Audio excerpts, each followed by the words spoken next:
Good day and welcome to another interesting day on the Obidati Family TV. This is Diaspora Diaries and my name is P. Catch. I'm not alone in the studio. With me right here is my co-host. Still yourself host, Ife Grace. Welcome to Diaspora Diaries. Yes, Ife Grace. How was the weekend? I was exhausted. Really? It was crazy. Really? What's happening? Wow. Okay, this is a very interesting moment in Nigeria's history. We are warming up for the general elections who will be starting on the 25th of February, okay, when we're going to be having the presidential elections. We get to elect our next president and vice president, of course.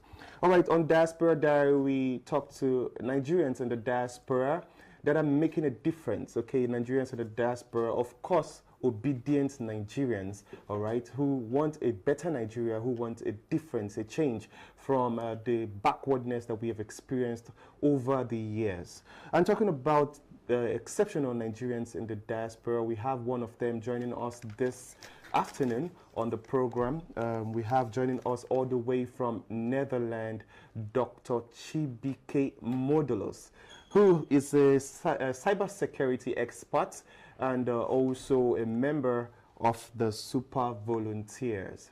Hello, Dr. Modulos. Hello, Dr. Modulos. How are you doing today?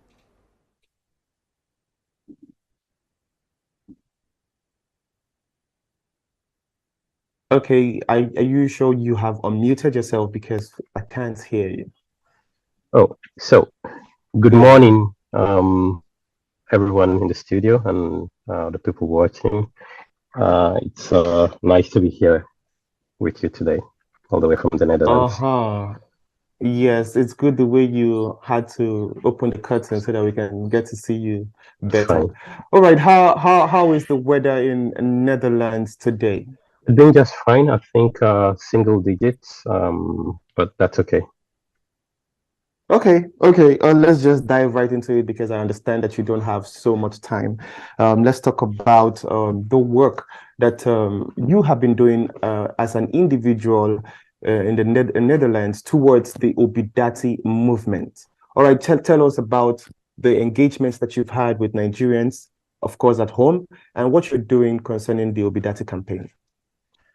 Yes, so this is a very important election in the history of Nigeria, and we do hope that for one last time we can put in a fight that would result in turning this country at least in the right direction. And to do this, all hands have to be on deck, and that also means that both people at home and diaspora would have to contribute in one way or another. And for me, being a cybersecurity expert or coming from the field of IT, some of the support or some of the contributions we can give to the group would actually be feasible remotely. You don't need to be on ground to do that. Here in the Netherlands, I've met a couple of friends and people within my circle who are really strongly in support of this Obidati ticket. And we are all contributing in one way or another. Of course, financially, people are contributing resources, their time. And for me, especially, I'm also contributing my skill set to support some of the support groups or other member groups that are willing to contribute in one way or another to the ticket.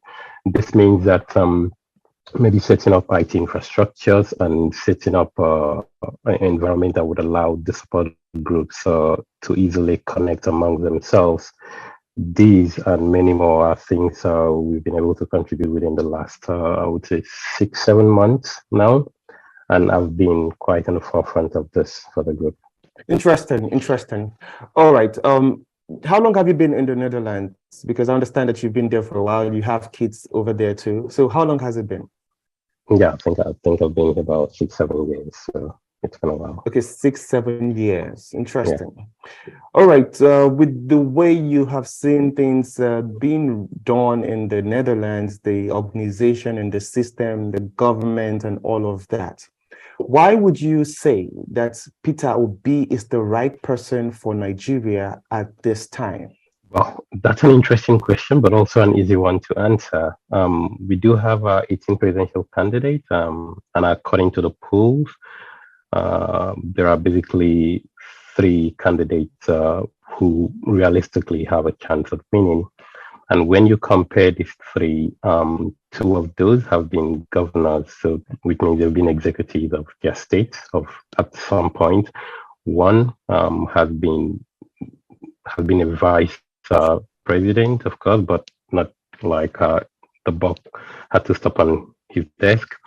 And if you look at the metrics using measuring perhaps growth, let's just say growth, and you look at the track record of these candidates, any unbiased fellow who looks at this candidate objectively, logically as well, and putting into context where Nigeria is, we've come a long way in the last 7 or 8 years. We do not need to continue in this direction. So for one, the ruling party who's brought us here do not need to be rewarded with another 4 years. So that's out of the context. Then the other party, if you consider the experience that Peter Obi brings to the table, and also his capacity, his honesty, being transparent, being able to relate to the people, it's an easy choice. We just know that we need a Peter Obi and Ahmed Dati presidency to turn this country around, and we do not need to go back the old ways. So for me, it's easy to go with. Okay. Yeah, Mr. Shibike, that's a lovely answer. So my question is, according to the 1999 Nigeria Constitution, which has been active for 24 years, which states that for one to vote, he or she must be in Nigeria and must have registered in his or her local state. Do you think the Nigerian Constitution can be amended because of those living in diaspora? Well, I think it should. So if we look at Senate clients, so I can't for instance, you. can you hear me? Yeah, go on, go on. Okay, so if let's take for instance, in the States, you have people who you have United States citizens who travel to other country and then are still able to vote from those country of residence. That means that people can actually vote by mail. People can send in their votes across the Pacific to vote. So what I mean by that is this is possible. It has been done in other climes. That means that we can also do it in Nigeria. And I think having gone through the document presented by the three parties, I know that I've heard, I think when Peter Obi was in Germany, I remember that he mentioned that this should be the last time that Nigerians in diaspora should not be able to vote. So I do believe that when he wins, if we give him enough time, he should be able to activate the diaspora and voting, because we do contribute a lot of money to the country, and it just doesn't make sense that we are not allowed to vote. So I expect that to be the case, that we would have diaspora voting when Peter Obi wins. Yeah, to add it up, do you think Nigeria is ready for that? Why not? If Nigeria is ready for our money, why shouldn't they be ready for our votes? All right. That's a salient point you made there. Okay, let's talk about the chances now. People have said that Labour Party does not have the adequate structure, but over time we have seen, from the polls, okay, that has been taken over and over. We've had the Bloomberg polls. I think there was just one that was released just last weekend. I think the next year. The next year poll. I saw that. Yeah. Too. So Peter Obi has been ahead of the other candidates in all of these polls. And yet some people say the Labour Party does not have the adequate structure to deliver P2B as the winner of these elections. What do you have to say to all of that? Well, my response would be in twofold. One, um, you do not expect the politicians who invested their time and resources to tell you that they are doing that in futility. They want to show up their base and give them the hope that they are actually going to win. But I can tell you behind the scenes, when you're talking to some of those people who are actually looking at the numbers, they know that their chances are slim. The pollsters have not been consistent for nothing. It means that something is actually happening there. Um, I do believe that, of course, there is going to be a margin of error within the polling, but there is still a very, very good chance in a free, fair, and transparent election that P2B and Amidati will be elected by very many Nigerians, and they will become the residents of Asorok come May 29, I think. All right, all right. Still talking about the elections. Do you have faith that INEC can deliver a free, fair, and credible elections? I want to give them a benefit of doubt.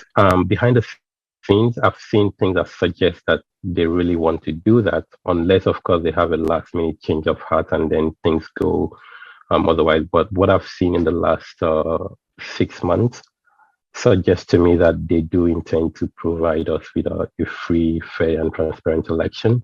However, that doesn't mean that we should rest on our oars. It means that we should continue to put the pressure on them and continue to ask them for a free and fair election, so they understand that Nigerians are all watching and waiting and expecting for them to also be patriotic and deliver a free and fair election. Exactly. You talked about putting pressure on INEC, and I agree with you on that. All right, with barely 20 days to the election, what more do you think Nigerians in the diaspora can do to ensure that Peter Obi and Yusuf Datit Baba Ahmed emerge winners of this election?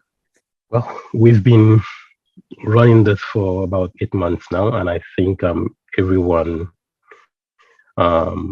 is hopeful. Some people are tired, but we need to push to give it one last push across the finish line. So what I would recommend is continue with whatever you've been doing, whatever brought us here have been working. So let's just continue with talking to people, convincing our family members, because, for instance, most people in the diaspora would have to send resources and remittances home.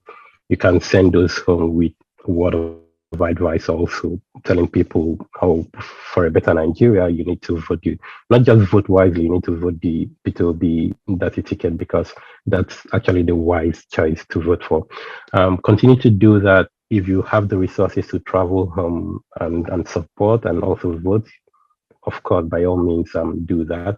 But just keep talking to people, keep talking to family members, to friends, and make sure that all on that day, we not only vote, but we vote massively, that people should come out in mass to vote and then vote for P2B. Okay. From what you just said, you said vote wisely, but not just vote wisely, vote Peter Obi.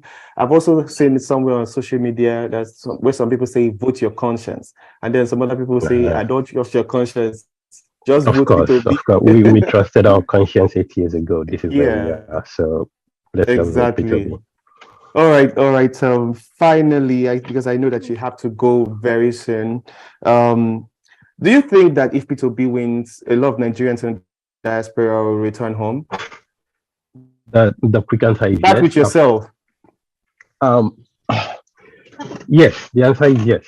Most people will return home. I was speaking with a couple of friends yesterday night, and we're having this conversation that once this happens, people, of course, you don't expect all of us to come home the next day, but gradually people will start coming home, because first of all, we have faith, we trust, and we believe that that candidacy, the P2B ticket, would turn Nigeria around.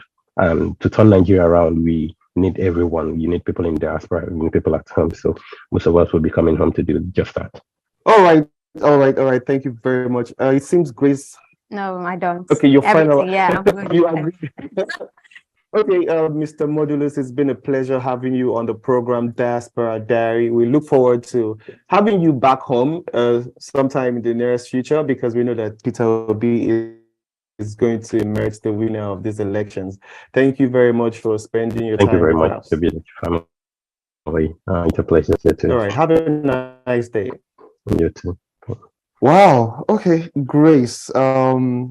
You know, I saw it somewhere on social media Yeah, that a lot of Nigerians in the diaspora yeah. are coming back to participate in the election. Serious. Yes, it's like a mass return, Wow. you know? It is absolutely good, because even I haven't been saying that she'll be back to the country by next week because of the Imagine. election. So Wow. I think everyone is coming out because of, like, they need this change. Yes. Yeah, everyone needs change. Yes, I think that's just the right thing to do. Everybody, every one of us have to take responsibility for a new Nigeria that we desire. Okay, so it's time for you to come back home, especially those of you that have your PVCs, okay?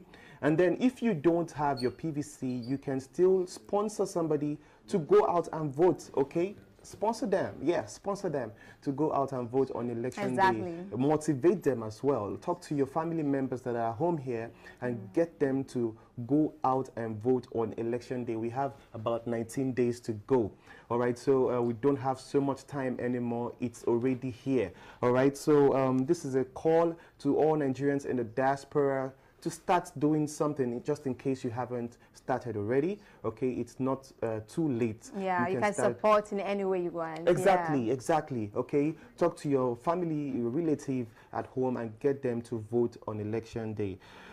So if you're a Nigerian in the diaspora and you intend to be on the program Diaspora Diary, just reach out to us on any of our social media platforms at Obidati Family TV. Yes, we're on Facebook, YouTube, Twitter, TikTok. All right, just reach out to us, send us a message, and we will respond to you. And if you also have a comment about the interview session or anything that we've raised today, you can drop your comments on any of our social media platforms. You can also follow us individually. Mine is at official P Catch. Yes, I'm at